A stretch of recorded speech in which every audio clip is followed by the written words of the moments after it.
Good evening, folks. Welcome back to the channel. It's good to see you, as it always is. I hope you're all doing well.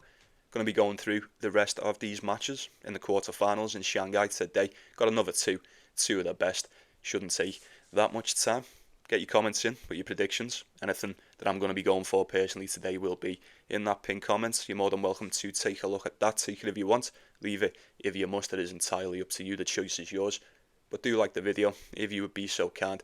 Make sure you get subscribed to the channel if you're not already. We continue to grow each and every day. We are on that road to 3k, so get yourself involved. It would be an honour to welcome you to the squad.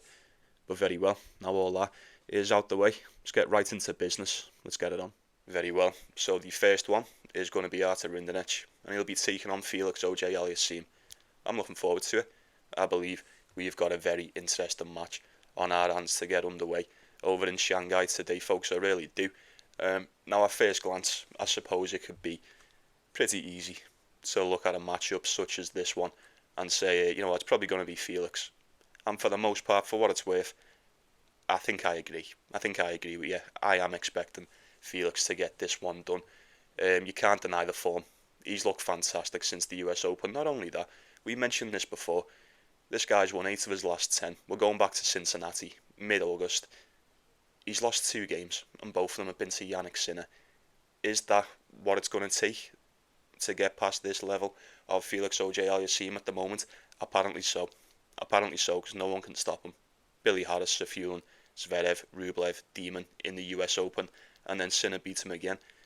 He had no warm-up, had a bit of a layoff. He had a big break, bit of a rest after the US Open, turned up to Shanghai with no warm-up games. Takes out Tabilo in straight sets, who is arguably one of the most informed players over in Asia at the moment. And then De Jong stood no chance, straight sets in that one. And then the game against Lorenzo Musetti just slapped the shit out of him. That was quite an arse whipping as well. What was that, 6-4, 6-2? Something like that. Yeah, 6-4, 6-2. Fantastic. Now, you probably sit there and say, you know what, if you're going to do that to the likes of Musetti, you're probably going to beat Artur Rinderknech. I don't disagree, but I do think we need to give just a bit, if not a lot of respect, to the game of Artur Rinderknech at the moment, folks. I really do. I think since we've come back to the hard court, this guy's been really good. He's been very good indeed. Now, the records, when we put them side to side, you can't compare them. They're night and day. 29 and 31 on the season for Rinderknech, 12 and 14 on the hard court. And then we go to Felix, 24 and 9 on the hard court, 39 and 21. There's just sheer levels. There's pure levels to this game. I mean, it's staring you right in the face. It really is. But one thing I did notice, I'll stick it on the screen as well. I can't remember exactly what they were, but as you can see, it'll be somewhere on the screen right now. These are just the tournament averages for both of these players. Now, you take them lightly. You take them however you want. I've learned plenty of times, more than enough, that these don't really mean a lot on the day. This is just how you've been playing. You've got to replicate it on the day. But do consider the calibre of opponents that fall into these categories, that add to these averages as well. Artur Rinderknech has had a very good run. He has played an extra game, so you might say he's played an extra game, his stats might be a bit better. I do believe, the more you play, the more your average is probably going to go down in it. So, I don't know, it's food for thought. The game against Medvedev, he could have lost it. He kind of was losing it. He dropped the first set and then Medvedev pulled out. He may have not even made it past the first round. It's funny. It's a funny old game. But it's neither here nor there. Alex Michelsen, straight sets. Decent win. It was a decent win indeed. It was pretty much split down the middle. He made that one look easy. Couple of back and forths. I'm not going to sit here and kiss your ass for taking out Alex Michelsen over in Shanghai. I'm really not. The one against Zverev, excuse me, the match against Zverev was fantastic. Although the head-to-head would now probably suggest that Rinderknech is just always going to beat Zverev. I don't know. Maybe he will, maybe he won't. But it was a solid performance indeed. And then the game against Yuri Lehechka, I mean, what more do you want? What more could you ask for from Rinderknech in that? So, like I said, he's not only is he playing just as good as Felix, but statistically he's kind of outperforming him. And you can't say he's had an easy run to the quarterfinals because it's been anything but easy. Excuse me once again. Like I said, Medvedev, Michelson, it is what it is. Zverev and Lehechka, depending who you are, for the majority of them, they're the games you're probably not going to win. They're the games you're probably not going to win, but not for Artur Rinderknech. He had something to say about that. He's been really good. I've been more than impressed. He's just super solid, man. I mean, is it just me? Is Artur Rinderknech the best player with a negative record? I don't know. I don't know. Someone let me know. If there is anyone better, I imagine you will let me know. But just looking at it, just thinking off the top of my head right now, I'd say Artur Rinderknech. I mean, the game that he has, I'm surprised he's not ranked a lot higher. I'm surprised he's not ranked a lot higher. I am. We'll cross that bridge when we come to it, but I am looking forward to seeing what he can do once we go indoors. That serve is going to be a menace indoors. The service games for Artur Rinderknech are so solid for the most part. He can hang in there. He can hang in there. Now, these have played each other twice before. Felix has won both of them, and they've been fairly recent too. You should remember both of these. Both of them coming this year. First time in Mallorca on the grass, 7-5, 6-3 to Felix, and then most recently was Cincinnati not that long ago. We remember Artur Rinderknech had to pull out of that one, tie-break in the first, and then pulled out after 4-2. I think he possesses more than enough to hang in there against the service games of Felix. Not only that, I feel like the service games of Artur Rinderknech is more than enough to be able to get enough games out of Felix today. Who knows, he may even win. Like I say, we've just looked at the tournament averages then. You'd say he's playing well enough. You'd say he's playing good enough. Is it going to be enough to take out Felix? I'm not too sure. I don't know what you're going to have to do to take out this guy at the moment. I believe he possesses the majority, if not everything, that Artur Rinderknech has and more. He has the big save. He has the service games. A lot more versatility out of Felix. Couple of concerns about the fitness of Artur Rinderknech, if I'm being honest with you. He has played a little bit more, not a lot, prior to this, but compared it to Felix, he had the break after the US Open, no warm-up, coming to Shanghai fresh as a daisy. And then as for Artur Rinderknech, he had one in the Davis Cup, 1-1 in qualifying, didn't even get through qualifying for Beijing. David Goffin done him in, and then he got him on back. He ended up beating David Goffin in the first round, and then the game against De Minaur, and I know he didn't win second round in Beijing, but that was some performance. It really was. A third set tiebreak out of Alex De Minaur on the hard court. Now, I don't care who you are, how high you ranked, how good you play. That's very impressive. That is very impressive. That is a feat not many can manage to achieve. And ever since that, it was a good performance, close, but yet so far, he's coming to Shanghai on a tear, on an absolute tear, taking out Zverev, taking out Lehechka. Now, I would say they're not identical. They're not a carbon copy. They do share a couple of similarities, but I'd say not only the match against Lehechka, but more so the performance that he managed to put in against a Yuri Lehechka. It may prove to be somewhat of I would say, somewhat of a rather valuable sparring match coming into this one against Felix. Now, whether he gets it done, that's going to be up to him. That spread's 3.5. It's been absolutely hammered as well. It won't be 3.5 for a while. It's 1.65, 1.66 for the 3.5 games for Artur Rinderknech. If you're going to go on that, I imagine you're going to have to go now. It's a bit more tempting than the 1.3 for Felix on the money line, I will admit. But 2.5 for Felix, if it gets there, maybe. I'm not too sure. Like I said at the start, I'm expecting him to win 1.3. It's a bit steep for my liking. We'll see how he gets on. Probably couldn't talk it off Rinderknech plus the points. Maybe Rinderknech for a set while he's such a big dog. He's 3.4, 3.5 to get this one done. It could be close. It could be a lot closer than what those odds would suggest. Like I said, I highly doubt this will be any walk in the park for Felix. There certainly won't be no walk in Banff National for the Canadian. Felix and his newlywed and his new wife walking around the park sharing a plate of poutine, and all of a sudden Artur Rinderknech just comes and fucking scissor kicks it out of his hand. Wouldn't be surprised to see that happen. I really wouldn't. But ultimately, I think we would all agree Felix probably should be getting this one done. It's going to be Daniel Medvedev, and he'll be taking on the Demon. Can't wait for it. This will be the 12th time that these would have seen each other, played each other 11 times before. Head to head is 7-4 to Daniel Medvedev. Every single one of those wins coming on the hard court. Demons beat him twice on the clay, and he's got 2 on the hard court as well. It was pretty much 4 in a row for Daniel Medvedev, and then it was 2 in a row for the Demon in 2023. Medvedev beat him in the US Open 2023, Beijing 23. Demons beat him in the French Open last year. Medvedev beat him in the finals at the end of last season. And then most recently was in Monte Carlo, halfway through this season, 6-2, 6-2 for Alex de Minaur, an absolute beatdown. Now, not every head-to-head means something. Me personally, I like to believe in head-to-head, some of them anyway, not all of them. I mean, look, if you get a head-to-head, for instance, I can't think who of these played. Just for instance, if we had like Boo and Bassa Ferretti and the head-to-head was like 2 apiece for whatever, and that wouldn't mean anything to me. But when I say certain head-to-heads, when you get a head-to-head like 7-4, and they've all been on the hard court, and it's to a Daniel Medvedev, hard court losses to Daniel Medvedev, pretty much every time as well. More often than not, this tends to mean something. It really does. We know what Medvedev is capable of doing on the hard court, although he looks rather vulnerable at the moment. He's looked rather vulnerable all year, but after that match against Rinderknech, I'll just be honest with you, I'm just not too sure how much he's got left. And it's a damn shame. Is there anyone out there now that's like super confident Medvedev's going to turn up in this one and look fine? I don't know. I wouldn't put it past him in a weird way. I really wouldn't.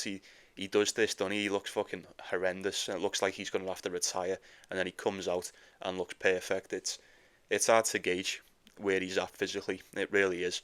If I had to guess where he's at physically, I'd say this is more than likely going to be the end of the road for Daniel Medvedev. I would. I know the head-to-head would suggest otherwise. I understand that. I really do.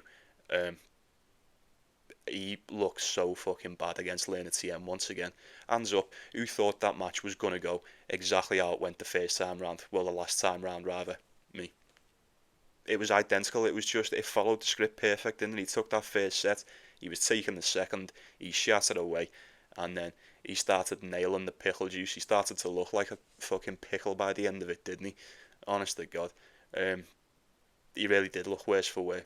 And I don't know how much I can trust you coming in for this. Is it just a fitness one? Is it just a fitness issue for Daniel Medvedev? Because, as is usually the case with the majority of these, especially a Daniel Medvedev, I don't doubt the ability.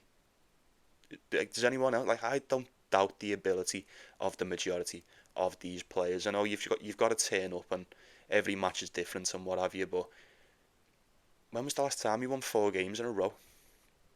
Anyone know? Straight off the bat, anyone know before I tell you? I'll just tell you.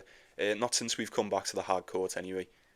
He won 4 games in a row when we were in Germany on the grass over in Halle. He did get to the final, ended up getting beat by Alexander Bublik. There was certainly no shame in that. And then the time before that was Indian Wells, ended up getting beat by Auger in the semi-finals. That's it. I mean, that's it. That is literally it. Crazy, innit? Crazy. That is it. It's not quite like the Medvedev that we know. It's really not. He seems to be half the man he used to be. Ever since the 4 in a row in Germany, coming back to the hard court, 2-1 in Washington, 1-1 in Toronto, back-to-back first round exits in Cincinnati and the US Open, 1-1 in Hangzhou, 3-1 in Beijing before he got beat by Lerner TN, and then here we are in the present, 3-0 in Shanghai, and he played Lerner TN in the third match, and it looked like it took a lot more than what he had. It really did. Now, it may all just be an act. I don't know. I highly doubt it. As a matter of fact, it's not. It can't be. I refuse to believe it. This guy's on his arse, isn't he? Medvedev just looks like he's blown out of his arse at this point. I'm pretty much going off what I've just said. Then it really does look like this is the point.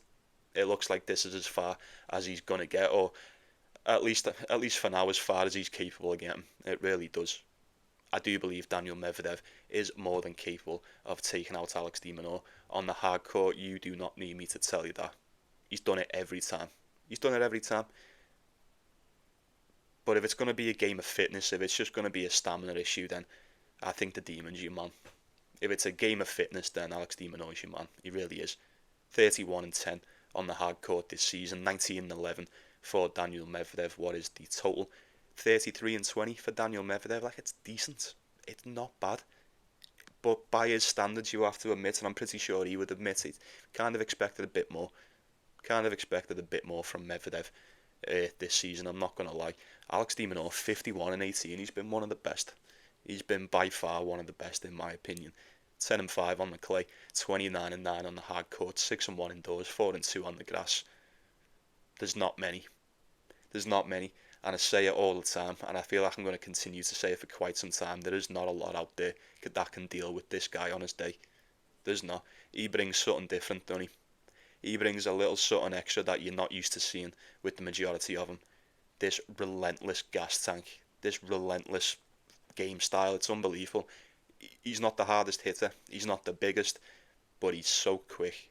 He is so quick. This guy navigates the court like no other. He really does. And I always say, you think you can turn up and just outpower Alex de Minaur. You're sorely mistaken. You are sorely mistaken. I don't know many that play within the pace better than the Demon. There may be one or two, but this guy does it for me every single time. He really does. How good's he been as well? I mean, look, Ugo Carabelli, Camille Mascherach, Nuno Borges, not one of them stood a fucking chance against Alex de Minaur. Not one. Every one of them straight sets, and every one of them was a pure arse whipping as well. He's dished out 3 in a row, 6-4, 6-2, and then Camille Mascherach was 6-1, 7-5, and then the game against Nuno Borges, 7-5, 6-2. You can't outpace this guy. You can't put the pace on Alex de Minaur. And based on what I've seen last time out from Medvedev, like I said, I'm not too sure how much he's got left. Alex de Minaur is the last person you want to see if you're running on empty. The last person you want to see. I don't care who you are. No one wants to play the Demon when you've got nothing left to give.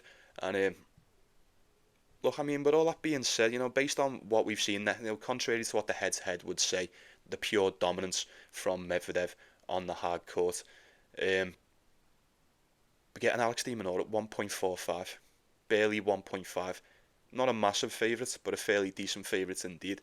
Now, I don't know about you. There's two ways you'd probably look at this. Me personally, I'm just looking at Alex de Minaur getting this one done. I think if it's just going to be a case of I just need to outlast this guy, then so be it. Demon's going to be your guy for sure. You may or may not be looking at this. It popped into my mind, I'm not going to lie. I kind of looked at the price for Medvedev and I thought, you know what? You get a Medvedev very close, not quite, but it's close enough. Call it 2.75, 2.8. To a 2-1 dog. Now that always feels a bit weird, doesn't it? That always feels a bit weird. Medvedev, 2-1 dog. You could have made an argument for maybe Medvedev on the points. I wouldn't have called you crazy if you were like, you know what? You've got to take Medvedev at this price. I get it. I feel like that's just what they want you to do. They want you to look at that, don't they? I was looking at it myself and I was like, that just seems too good to be true. Medvedev, hard court, he beats him all the time. Plus the games, maybe. But I think the odds are that way for a reason. I really do. I think everyone's concerned about the fitness of Daniel Medvedev, me including. I don't know how much pickle juice is going to save you in this one. I really don't. We'll see what happens on the day, but for what it's worth, I would be going with the Demon 1.5 there. That's a solid parlay piece. I don't know what you're going to put with it, but I think Demon should be getting this one done. Alex de Minaur should be getting this one done. Now he's played around the same amount.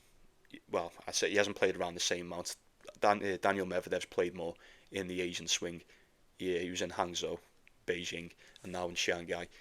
Demon did play in Beijing, but he was just in the Laver Cup and the Davis Cup before that.